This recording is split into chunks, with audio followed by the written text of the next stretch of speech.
السلام علیکم دوستو، اگر اس وقت آپ کی زندگی میں مشکلات ہے، گھر میں پریشانی ہے، دل ٹوٹا ہوا ہے، دعائیں قبول ہوتی نظر نہیں آ رہی، تو یہ ویڈیو آپ کے لیے ہے۔ آج میں آپ کو وہ خوشخبری سنانے والا ہوں جو شاید آپ کی آنکھوں میں آنسو لے آئے، لیکن یہ آنسو غم کے نہیں، امید کے ہوں گے۔ ویڈیو آخر تک ضرور دیکھیں۔ آزمائش کیوں آتی ہے؟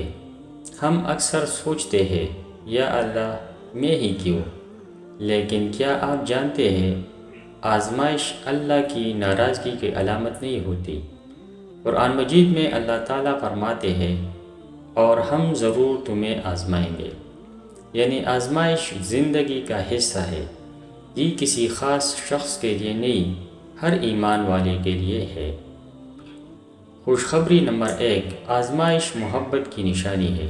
نبی کریم صلی اللہ علیہ وسلم نے فرمایا، مفہوم: جب اللہ کسی بندے سے محبت کرتا ہے تو اسے آزمائش میں ڈالتا ہے۔ سوچئے، اگر آپ آزمائش میں ہیں تو ہو سکتا ہے یہ اللہ کی محبت کی دلیل ہو۔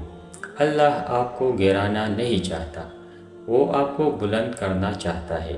خوشخبری نمبر 2، ہر مشکل کے ساتھ آسانی ہے۔ قرآن مجید میں اللہ کا وعدہ ہے، بے شک ہر مشکل کے ساتھ آسانی ہے۔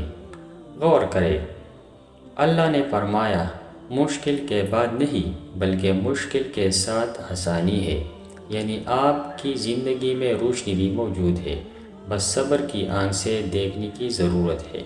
خوشخبری نمبر 3، گناہ معاف ہو رہے ہوتے ہیں۔ کئی بار آزمائش ہمارے گناہوں کا کفارہ بن جاتی ہے۔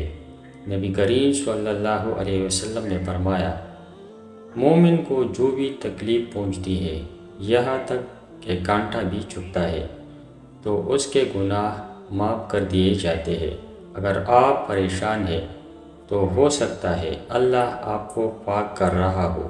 خوشخبری نمبر 4، اللہ قریب ہو جاتا ہے۔ جب بندہ ٹوٹتا ہے تب وہ سب سے زیادہ اللہ کے قریب ہوتا ہے۔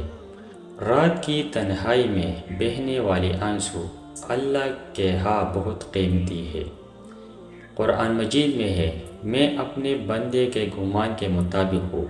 اگر آپ اللہ سے اچھا گمان رکھیں گے تو وہ آپ کو مایوس نہیں کرے گا۔ آزمائش میں کیا کریں؟ نمبر 1، نماز نہ چھوڑیں۔ نمبر 2، استغفار کثرت سے کریں۔ نمبر 3، درود شریف پڑھیں۔ نمبر 4، مایوسی کو دل میں جگہ نہ دیں۔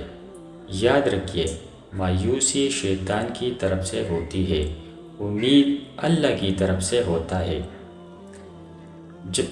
شاید آپ ابھی رو رہے ہیں، شاید دل میں درد ہے، لیکن یقین کریں آپ اکیلے نہیں ہیں۔ اللہ آپ کو دیکھ رہا ہے، سن رہا ہے اور آپ کی ہر آہ کا حساب رکھ رہا ہے۔ یہ آزمائش عارضی ہے، لیکن اس کا اجر ہمیشہ کا ہے۔ اگر آپ اس وقت آزمائش میں ہیں تو کمنٹ میں لکھ کے یا اللہ مجھے صبر عطا فرما۔ اس ویڈیو کو کسی ایسے شخص تک ضرور پہنچائیں جو اس وقت مشکل میں ہے، اور چینل کو سبسکرائب کریں تاکہ آپ کو روزانہ امید اور ایمان سے بڑا پیغام ملتا رہے۔